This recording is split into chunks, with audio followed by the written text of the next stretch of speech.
మాజీ student leader Kanhaiya Kumar ప్రత్యక్ష రాజకీయాల్లోకి అడుగు పెడుతున్నాడు. సిపిఐ తరపున లోక్సభ ఎన్నికల్లో పోటీకి సిద్ధమవుతున్నాడు కన్హయ్య. మహాకూటమి చర్చలు ఫలించకపోవడంతో సొంతంగానే కన్హయ్యను బరిలోకి దింపుతోంది communist party.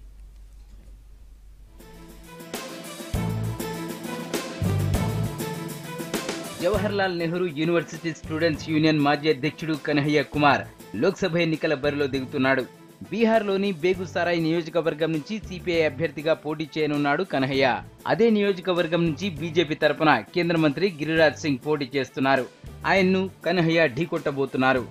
Yes, Kanhaiya Kumar will contest from Begusarai constituency. Before the elections, out of frustration, Sangh Parivar and Hindutva fringe groups are resorting for some sort of communal clashes by provoking either minorities or other sections of the people, including Dalits and all that. తాను ఎన్నికల్లో పోటీ చేయాలని ప్రజలు కోరుకుంటున్నారని చెప్పారు కన్హయ్య. అయితే BJP వ్యతిరేక కూటమిని బలహీనం చేయాలనేది తన అభిమతం కాదన్నారు. ప్రజా ప్రయోజనాల కోసమే తాను పోటీ చేస్తున్నట్టు చెప్పారు. कि हम एक पार्टी हैं, एक राष्ट्रीय पार्टी हैं, हम चुनाव लड़ेंगे, लेकिन इसका ये कतई मतलब नहीं है कि हम देश हित में भाजपा विरोधी मतों का बिखराव करेंगे।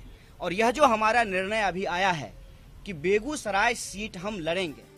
బేగుసరాయ్లో కాంగ్రెస్ ఆర్జేడీ కూటమి తరపున అభ్యర్థిని నిర్ణయించలేదు.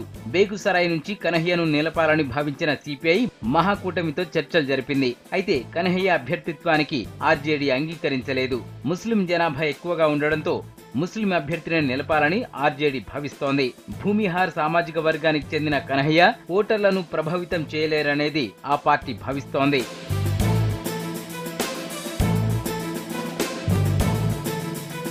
జేఎన్యూఎస్యూ అధ్యక్షుడిగా కన్హయ్య దేశవ్యాప్తంగా పాపులర్ అయ్యారు.